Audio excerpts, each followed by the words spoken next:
இணையார் திருவடி என் தலைமேல் வைத்தலுமே துணையான சுற்றங்கள் அத்தனையும் துறந்தொழிந்தேன்.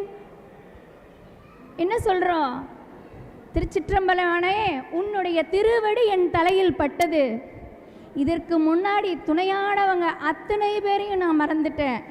அது தாயா இருக்கட்டும், தந்தையா இருக்கட்டும், உறவினராக இருக்கட்டும், நண்பராக இருக்கட்டும். இந்த உலகத்திலேயே என்றும் மாறாதது யாரு? நம் சிவன் மட்டும்தானே.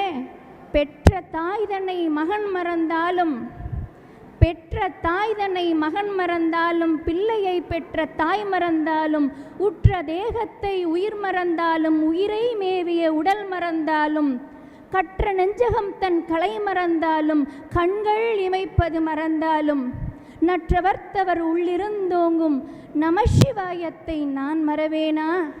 அந்த நமச்சிவாயம், எனக்கு முன்னாடி அந்த தம்பி சொன்னாங்க பாருங்க, ஐந்து எழுத்து மந்திரத்துக்கான அர்த்தம். நமசிவாயா என்று சொன்னால் போதுமே, நாம் பிறந்த எல்லா பயனையும் நம்ம அடைந்துட்டோன்னு அர்த்தம். அந்த 5 எழுத்தை சொல்கிறதுக்கே நம்ம என்ன ஒரு தவம் செய்திருக்கணும் இந்த மானிட பிறவி. தமிழ்மொழி எப்பேற்பட்ட தமிழ்மொழி இது!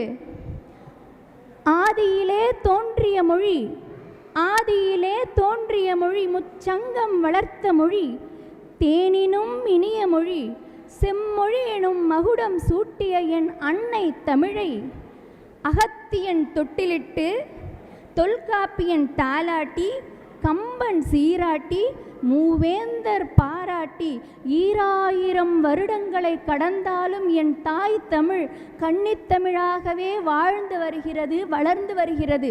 அப்பேற்பட்ட தமிழ் மொழியை நம்ம திருச்சிற்றம்பலமுடையான் எழுதியிருக்காருன்னா, அந்த மாணிக்க வாசகரின் திருவருளால் வந்த வார்த்தைகளை தமிழில் எழுதியிருக்கார்.